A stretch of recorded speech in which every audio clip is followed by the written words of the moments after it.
Hola, ¿qué tal?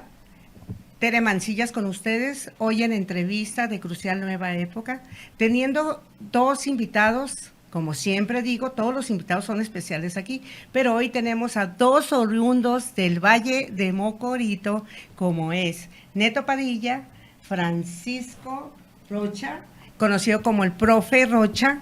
En este momento, él es un maestro, no sé, ¿es maestro retirado ya? Sí, ya Maestro retirado. retirado, él es un difusor y promotor de cultura.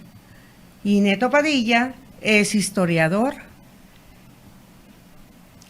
Cronista municipal de Mocorito.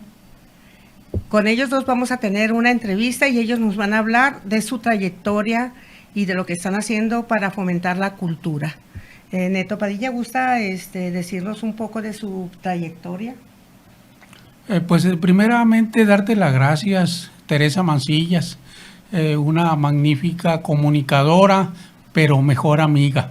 Decirte muchas gracias por esta entrevista que nos da la oportunidad de asomarnos a este público y decirles que Mocorito fue conocida como la Atenas de Sinaloa, es nuestro municipio sobre el que hay muchísima historia, muchísima cultura, que en el trayecto de esta entrevista vamos a tratar de exponerla a ustedes.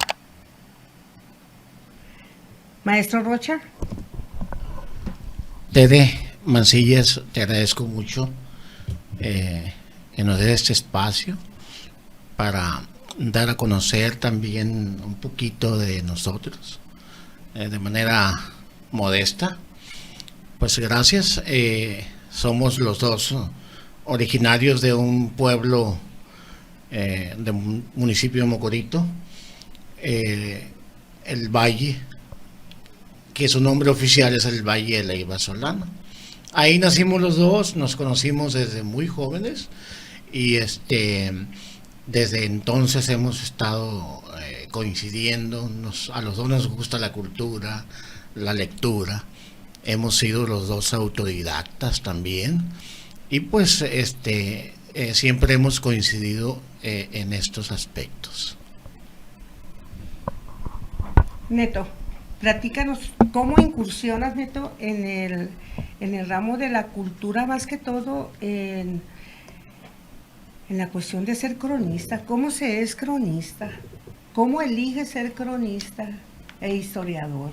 ¿En qué momento de tu vida te da por incursionar en ese rubro tan dedicado, tan de mucha investigación, tan de buena memoria, Neto? Porque yo digo, más que todo, maestro, ¿cómo ve usted? Se necesita tener muy buena memoria para que se le queden a uno los datos duros de lo que es la cultura, de lo que es nuestra historia. Ernesto Padilla ya lo trae de nacimiento. Ya, siempre le ha gustado mucho la cultura desde joven, desde niño. Me acuerdo cuando yo aún estaba en la escuela, él iba a ver las clases de los maestros. Siempre fue muy inquieto buscando libros, tratando de investigar. Bueno, desde jovencito, le gustó leer mucho. Por eso yo dije ahorita, él es un autodidacta y sinceramente mi respeto para Ernesto Claro Padilla. que Sí. Una labor muy loable. Así es, muy loable y la verdad mi admiración y respeto para él en ese sentido. De mucha aportación cultural, de mucha historia. Algo que nos quiera decir en el momento en el que una de las cosas que yo admiro de usted mucho es la cuestión de otras lenguas, de las etnias. Platícanos un poquito de esto, cuando incursiona usted también en hablar otras etnias, otros lenguajes. Platíquenos un poquito. Y sí, también tengo una pregunta en la cuestión de nuestro estado de Sinaloa. ¿Se concentra en alguna parte del estado? Porque tenemos sur, tenemos centro y tenemos norte. Que se concentren estas etnias y que sí se hable el dialecto de ellos, Neto. Sí, mira, empezaría diciéndoles que a la llegada de los españoles, Sinaloa estaba dividido o habitado más bien dicho, por 3 etnias principalmente. Del río Mocorito al río Yaquimi o Yaqui estaban los caitas. Del río Mocorito a Mazatlán, más o menos, estaban habitando los tahues, que para el Yoreme Mayo significan gavilanes. Y de Mazatlán hasta pegar con hoy Nayarit estaban los totorames o gallos. ¿De dónde se desprende la palabra totorame? De totori, que para el Yoreme significa gallina.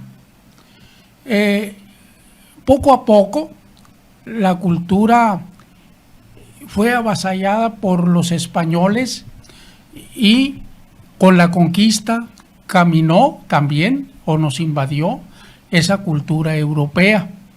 Solamente quedan de esas culturas una franja territorial desde el río Sinaloa al norte, donde están los Yoreme Mayo y la parte sur de Sonora. Tienen una cultura muy rica. Creo yo que todo cronista debe de involucrarse, aprender, estudiar esa cultura, porque siendo anterior a la española, nos aporta respuestas que no encontramos en el español. Sobre ello vamos a hablar un poquito más adelante, porque en las presentaciones que tenemos junto a un profesor que danza Pascola y Venado, su servidor siempre cierra con el himno nacional en Yoreme Mayo, que si me permiten, aunque sea una estrofa, aquí les presentamos. Claro que sí se lo permitimos. Y actualmente, como historiador del municipio de Mocorito, platíquenos un poco de, ya tiene varios ejercicios usted trabajando ahí en el municipio como historiador. ¿De cuánto tiempo para acá está encargado de ser historiador del municipio? Mira, de hecho, hace 2 años, siempre, como dice Francisco, me ha gustado la investigación histórica. Somos muy curiosos, no nos gusta quedarnos con ninguna duda, y desde que tenía 13 años, que salí de sexto, pues salí con las mejores calificaciones y los mejores conocimientos en el área de historia. Siendo muy observador más que inteligente, eso me ha permitido memorizar mucho de lo poquito que sé. Posteriormente, cuando ingresé al mundo de la tecnología, pude publicar poco a poco acontecimientos, anécdotas, historias pasadas, hasta que hace 2 años la Crónica de Sinaloa se fijó en mí y me protestó como cronista de Sinaloa, representando a Mocorito. Son muchos los pasajes que hemos investigado. Hay aspectos muy importantes dentro de la cultura de Mocorito. Hace 2 años estuvimos presentes participando y aportando en el centenario de la carrera El Alazán y el Rocío, un acontecimiento histórico que es un parteaguas del poblado de San Benito. Allí aportamos algunos datos sobre los corredores del Alazán y el Rocío, que hasta ese momento eran desconocidos. Hace unos minutos, este equipo que está aquí, acabamos de llegar de la presentación de un libro de un general mocoritense casi ignorado, don Gregorio Cuevas, y precisamente su autor, aquí tenemos el libro, hace una investigación acuciosa de este personaje prácticamente olvidado por los cronistas. Es un rescate muy importante porque fue el primer militar revolucionario que se levantó en armas en la región del Ébora. Les estamos presentando el libro y hubo muchas participaciones. Creo que vale la pena proyectar este libro porque comentaba yo ahí muy brevemente que al conocer al estimado, distinguido cronista Nicolás Vidales Soto, habló en una conferencia de que estos personajes necesitábamos dimensionarlos. Y desde ahí nació el interés por abrir esa ventana al pasado y traernos los datos históricos del trabajo, el aporte que hizo Gregorio Cuevas, nacido en Vequillos, Mocorito. Sobre su muerte hay muchos comentarios, mas ninguno comprobado, sobre su lugar de muerte, su año y su sepultura.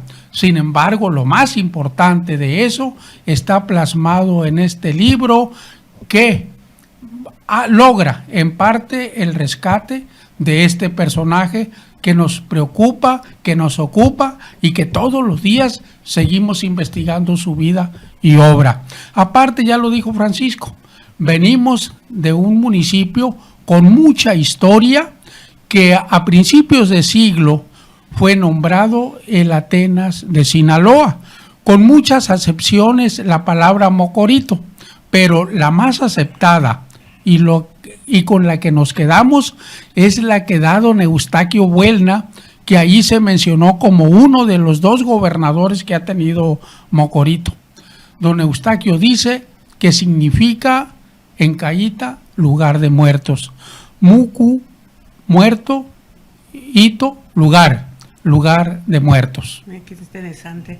Maestro, háblenos un poquito hablando de historia de los personajes importantes, como hay muchos personajes desconocidos que son anónimos.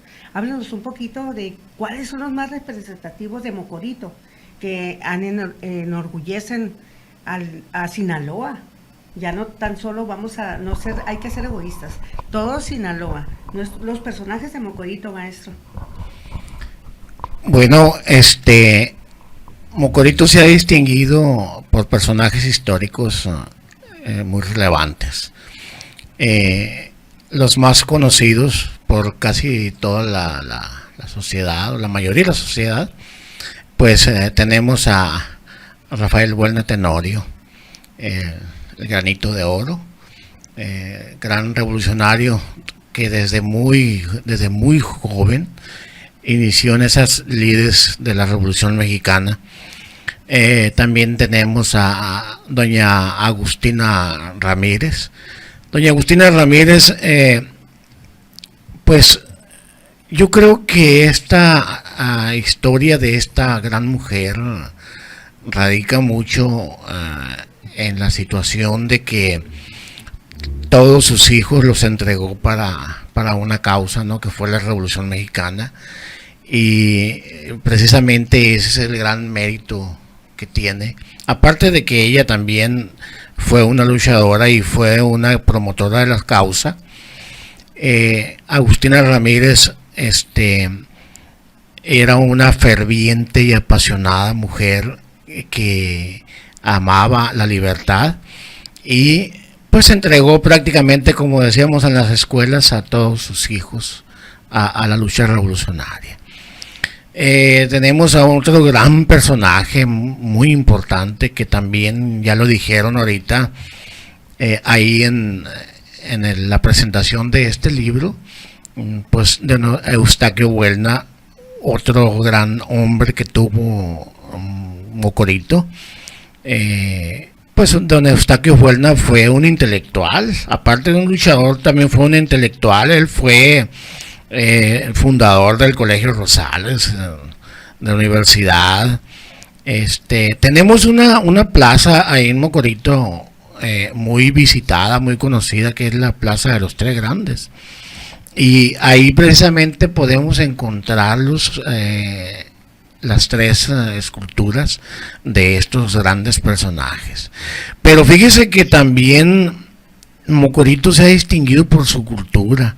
Aparte de personajes históricos, tenemos también por la cultura, ¿no? Por ejemplo, ahí hubo un gran poeta, Ernesto, tú sabes bien el nombre, se me escapa en este momento su nombre, Enrique González Martínez, exactamente. fue un excelente poeta que no era mocoritense, pero pues hizo a Mocorito como si fuera su pueblo, vivió muchos años ahí y escribió gran parte de su obra, y pues se le reconoce por eso. También hay que reconocer ahí en Mocorito personajes quizás más contemporáneos, como don Ezequiel Avilés en la situación de los telégrafos, con la cuestión de los telégrafos mexicanos. Fue un pionero ahí en Mocorito. Pues también hay otros personajes, por ejemplo, se me va don Felipe de Riveros. Don Felipe Riveros, sí, también fue otro gran personaje. Tenemos otro más contemporáneo, muy reconocido, de origen asiático, chino, ¿no? Juan Manuel Ley, que también dio mucho a la cultura de ahí de Mocorito.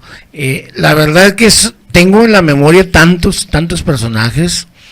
Está, por ejemplo, también el profesor Sainz, supervisor escolar, el doctor Leopoldo el Güerito, no recuerdo en este momento su apellido, pero fue un personaje también que dio mucho a la cultura y a la educación ahí en el municipio de Mocorito. Tenemos pues a don Enrique Peña, también un gran escritor, poeta, que por cierto hay una fundación también a nombre de él. Y podemos hablar pues de Gregorio L. Cuevas, ¿no? Como lo acaban de decir también. Y tenemos muchos que la verdad sí me gustaría tener una sesión completa para estarlos nombrando a todos y mencionar alguna de sus cualidades, ¿no? Y de su aportación a la cultura y a las causas sociales. Muy bien, Neto. Neto, pues sin duda alguna necesitaríamos maestro, un acordeoncito, ¿no? Con todos los nombres, digo, para hacerle... La verdad que sí, porque hay muchos, yo recuerdo muchos, pero sí se nos iría aquí gran parte del tiempo. También que se nos pueden quedar. Y otros que se nos pueden pasar. Qué bueno que mencionó al doctor Enrique Peña, porque también su hija, yo recuerdo que el año pasado también presentó el libro con las memorias de él, que fue una presentación muy formidable ahí en los patios del ayuntamiento. Qué bueno que no quedó por fuera, y le mandamos un saludo a la doctora Olga Peña, ¿no? Que la acabamos de ver ahorita en la presentación del libro, ¿no? Incluso tenemos también personajes de los pueblos, como de aquellos personajes antiguos, ¿no? De aquella época, que fueron, por ejemplo, de San Benito del Valle, Rosa Morada, Cerro Agudo. Hubo personajes también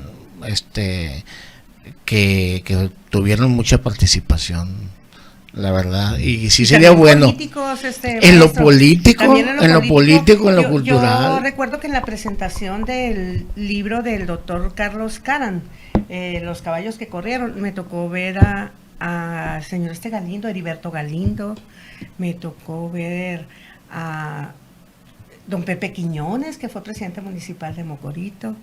Me tocó ver personajes importantes de la política, que yo no sabía que habían nacido ahí en San Benito.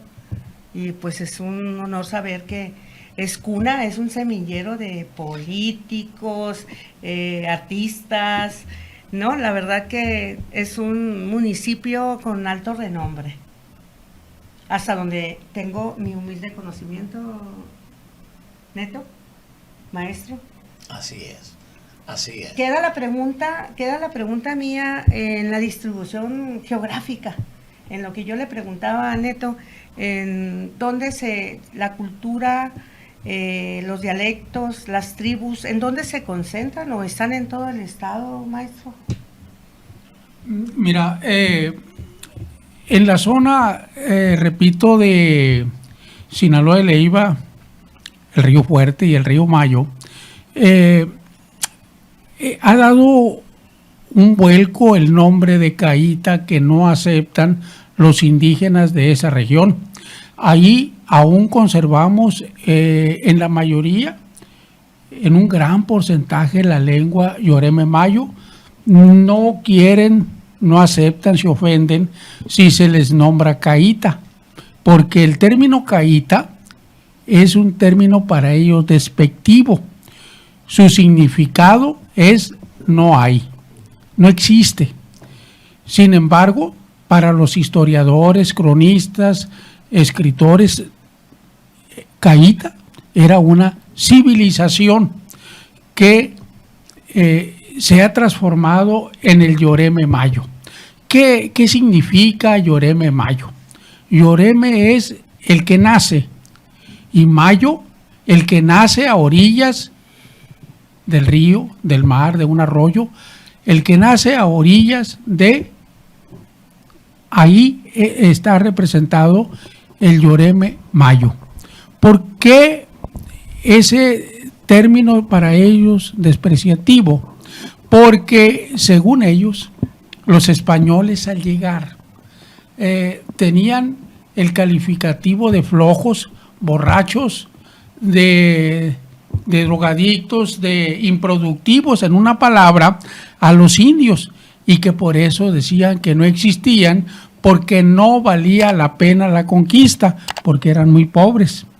Sin embargo, al llegar esta reflexión a quienes tienen en este momento la oportunidad de divulgar la historia, dicen que es un error, que en realidad, y algo tienen de razón, el español venía a la conquista por el oro que estaba en la sierra o al pie de la sierra, y que cuando encontraban indígenas y no les miraban ningún ornato en oro o en plata, y al preguntarles con una muestra si tenían, si existía, ellos decían Caíta, no tenían, y de ahí se acuñó la palabra Caíta, que significa para ellos no hay, pero que su origen está en la cultura caíta.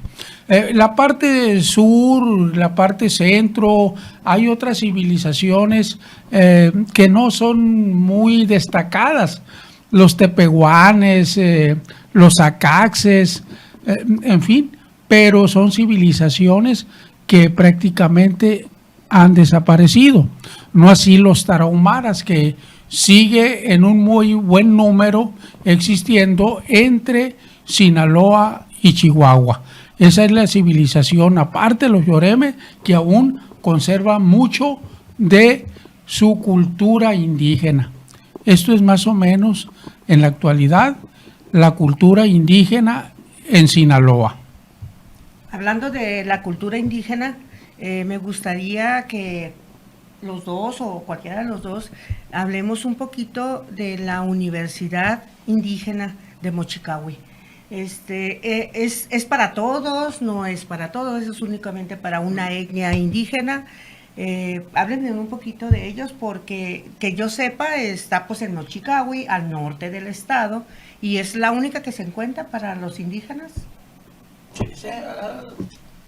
Sí, mira, la Universidad Indigenista, la UAIM, es una universidad de reciente creación que nace precisamente como una oportunidad para que los jóvenes hijos de indígenas del Yoreme Mayo puedan cursar hasta una carrera universitaria. Pero, hasta donde tengo conocimiento, es abierta a todo el público. Claro, tiene el perfil de que sus maestros, la mayoría, son indígenas que hablan la lengua, y hay otros profesionistas, sobre todo de mochis, que van a impartir sus cátedras ahí, y que poco a poco se van haciendo del ambiente y van aprendiendo poco a poco la lengua que ahí se imparte.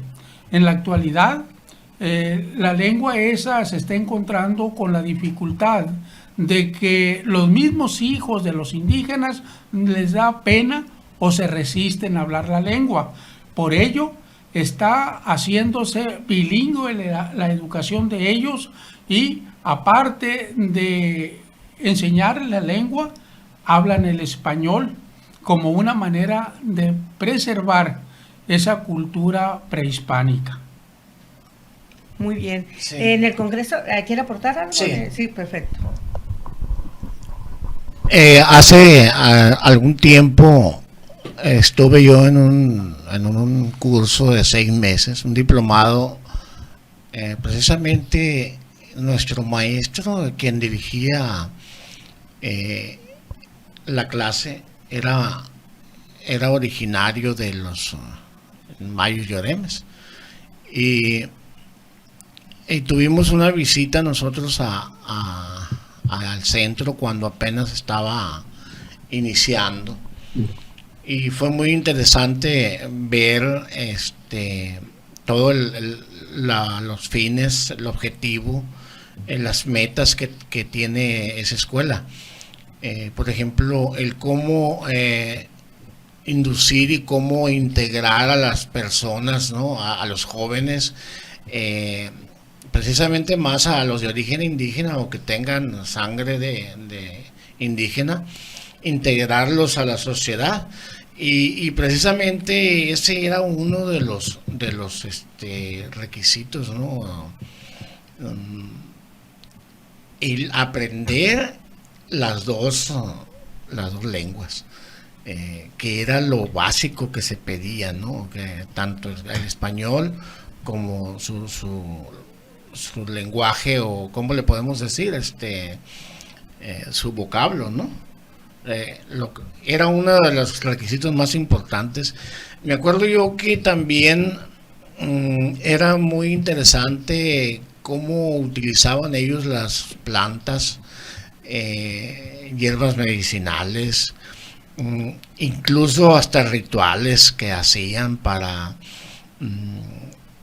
preservar, ¿no? sus costumbres milenarias. Y me llamó mucho la atención eso.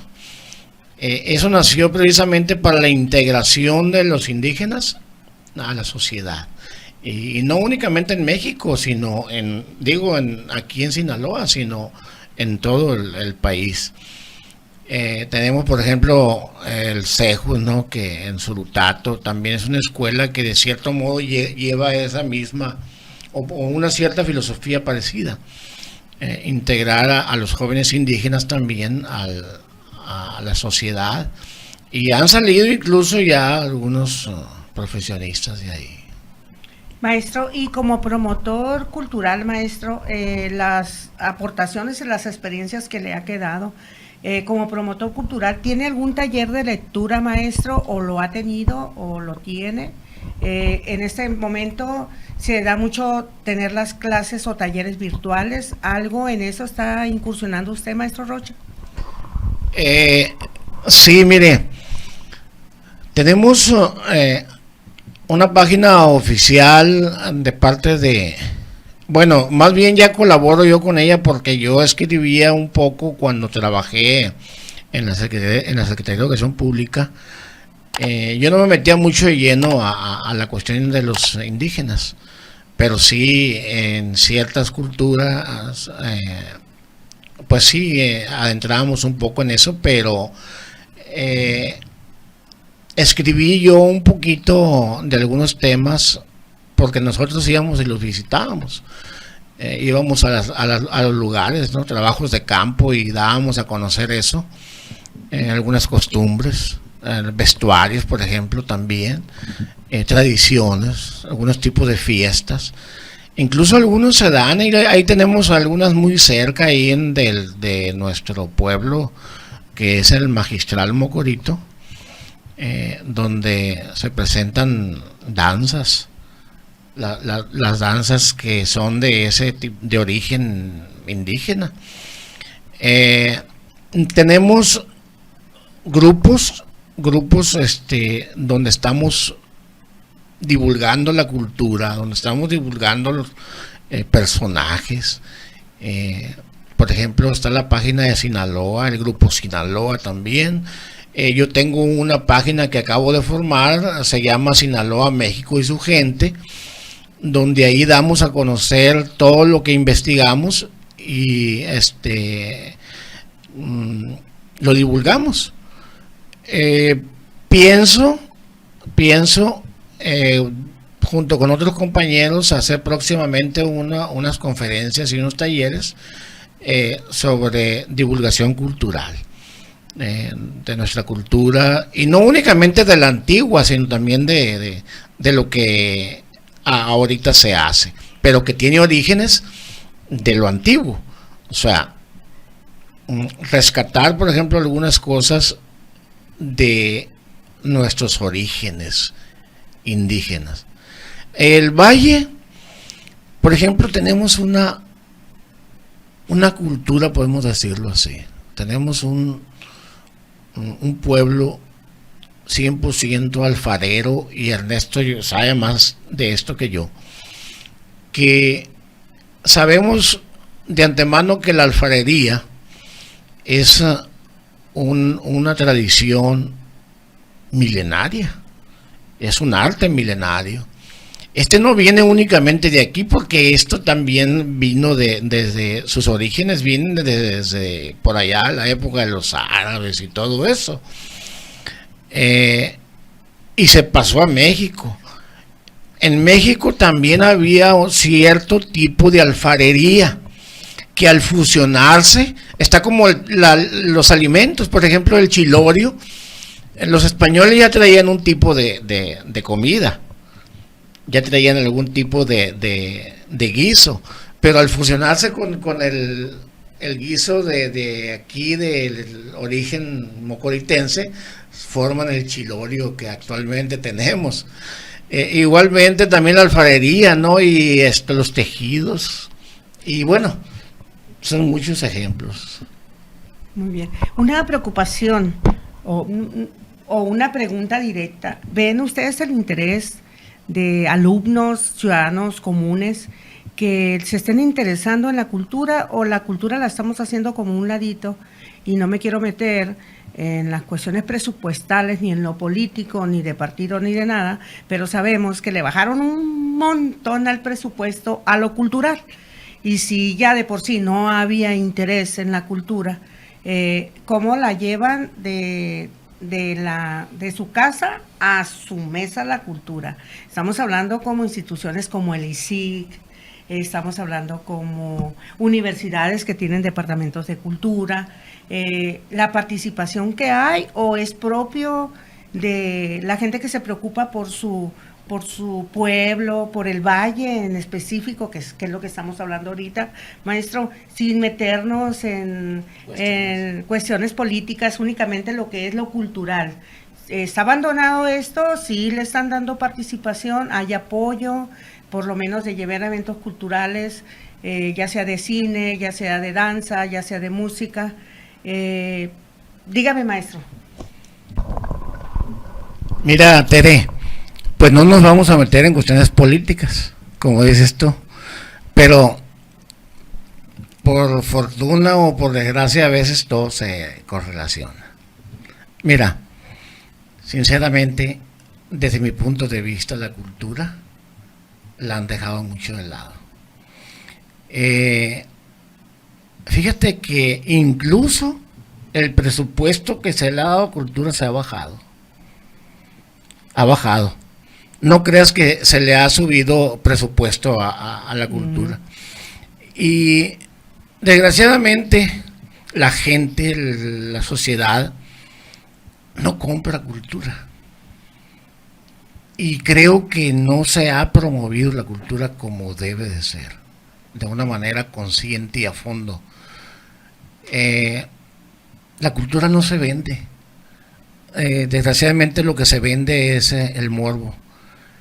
Y sí hace falta ponerle mucho énfasis a la cultura, porque la cultura no solamente es cuestión de observar y aprender, no, la cultura transforma, es transformadora.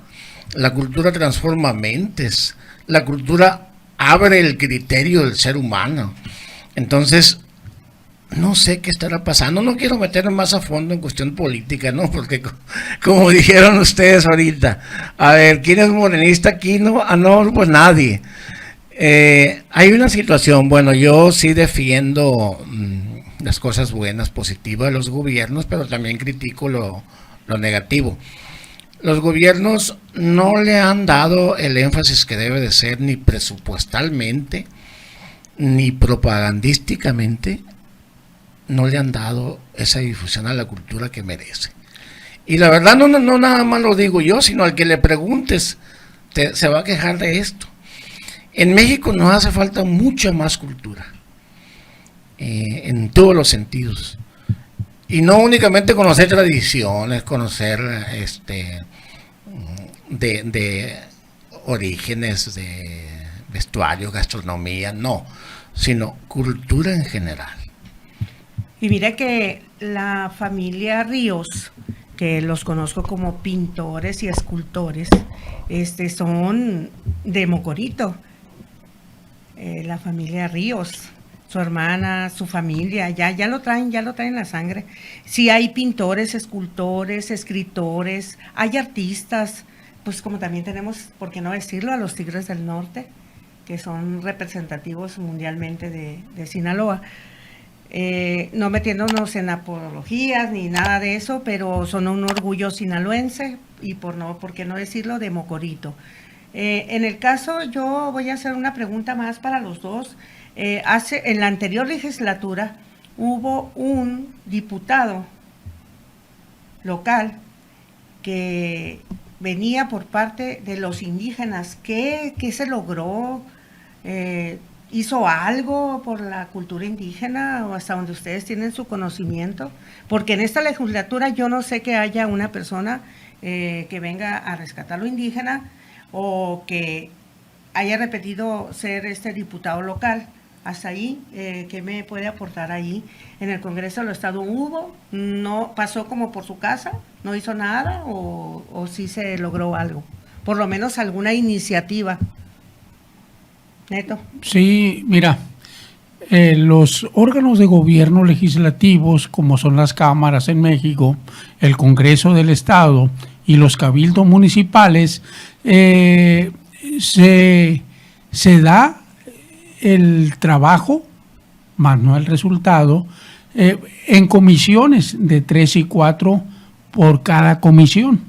El Congreso tiene muchísimas comisiones y una de ellas es la de asuntos indígenas, pero que no representan, con excepción de un maestro del Fuerte, que ese sí hablaba la lengua y tenía esa cultura, pero de ahí para acá no ha habido, más que el profe, como le decimos, auténticos representantes que no sienten la cultura porque no te dan ni el saludo. Hace aproximadamente 2-3 años, el Congreso quiso resarcir ese daño ocasionado, esa inercia, y programaron una serie de reuniones para modificar la ley electoral, donde en cada municipio que hubiera etnia, pueblos indígenas, tuvieran sus representantes, su acreditación ante los cabildos. Desgraciadamente, abortó antes de la elección y no tengo conocimiento de que haya dado frutos esa iniciativa. Lo digo porque ahí me tocó participar en una reunión y al tiempo leímos que no se hizo. Entonces, todo esto está expuesto al vaivén político. Hay una delegación en Sinaloa federal que prácticamente es un membrete. El gobierno del estado tiene también un coordinador de asuntos indígenas en el Ejecutivo y solo podemos hablar ahorita no sé, de un apoyo de 5,000 pesos mensual que les entregaban a los cobanaros. Hay 20 o 30 cobanaros, Yoreme Mayo.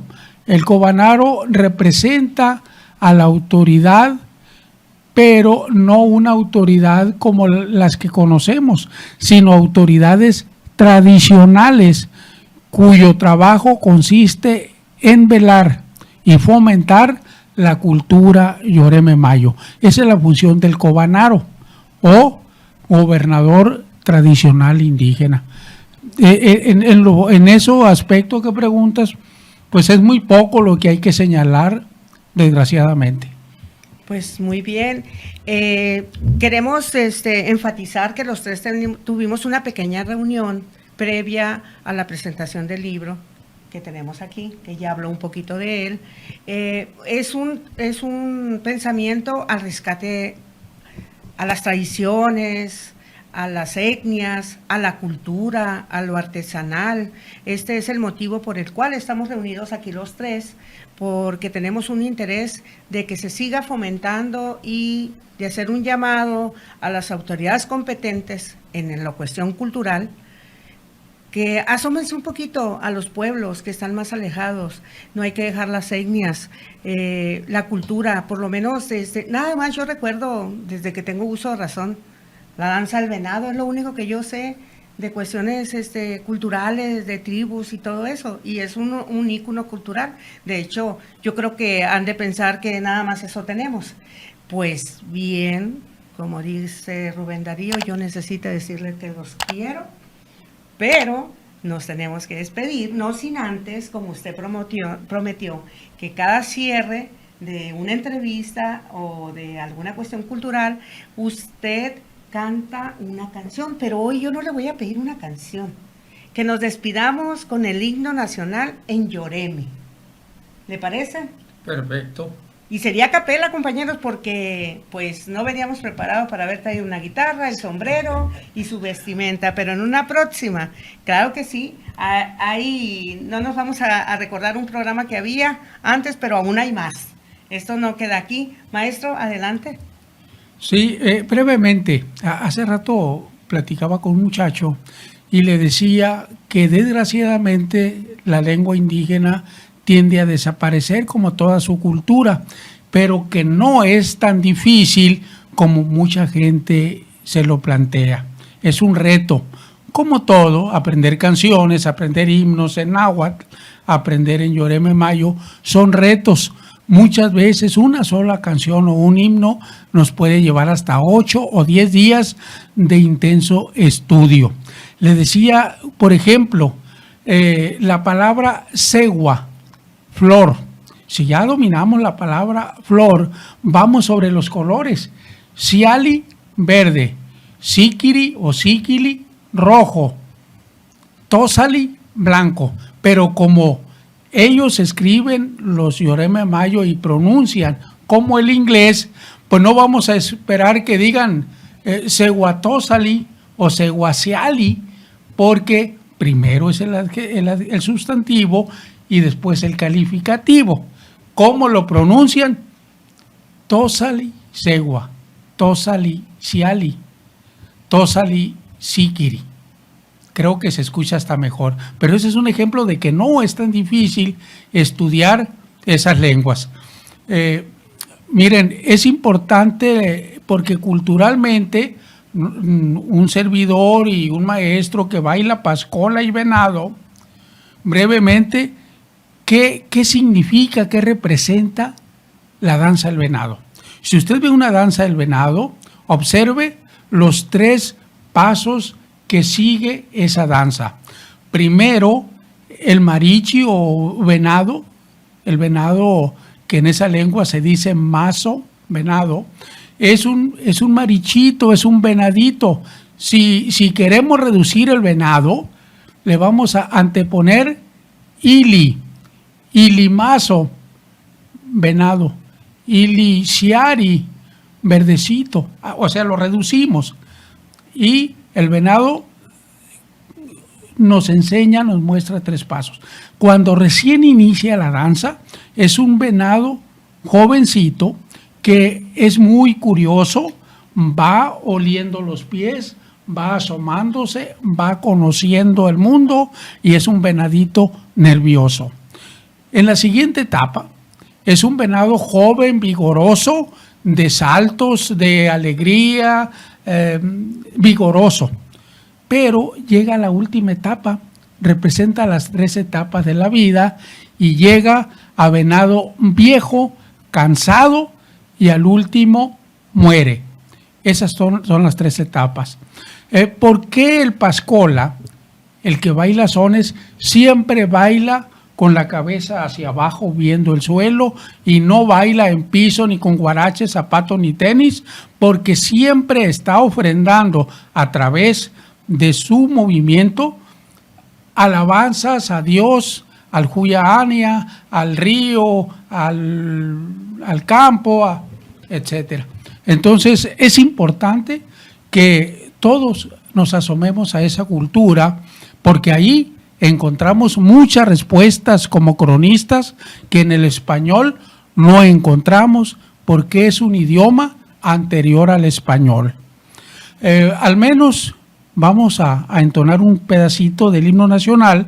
Creo que ya nos fuimos de paso en el tiempo, pero queremos que escuchen y ojalá aquí se les peguen algunas palabras. Iniciamos de esta manera, igual que el himno nacional, con la misma tonada y el mismo mensaje, pero traducido a esa lengua. Y precisamente por ahí traemos una foto donde Felipe Escalante, un indígena puro, me regala la letra donde él forma parte de una comisión que trasladan el español al español esa lengua. O sea, es fiel lo que les entonamos. Dice: Lloreme naso aguanta chaigua ko kawaiten to kawikoriten nuye la pubiana suria tom titi na. Un poquito cansado y mal de la garganta, pero ese es el inicio. También brevemente así, hay otro himno que me gusta mucho y que es en náhuatl. ¿Por qué nos apoyamos o apoyamos nuestro festival con náhuatl? Porque la lengua náhuatl es la lengua madre de todas las lenguas indígenas de México, porque es la lengua que hablaban los aztecas. Y es el mismo mensaje con otra terminología, pero la misma tonada. ¿Sí? Mexica, mexiwiki, hixcamaki, hipistote, posmec, huanyolgamec, tlahuillocas, tlatlasco, tlactipac, hualnahuatis, tepoztlatobón. Pues eso es más o menos, ¿eh? ¡Qué bien, qué bien! ¡Qué bien! Muy bien. Por una cultura que no voy a decir por una cultura de la paz, ¿por qué no, verdad? Pero más que todo por fomentar la cultura. Nos despedimos, se despide Tere Mancillas.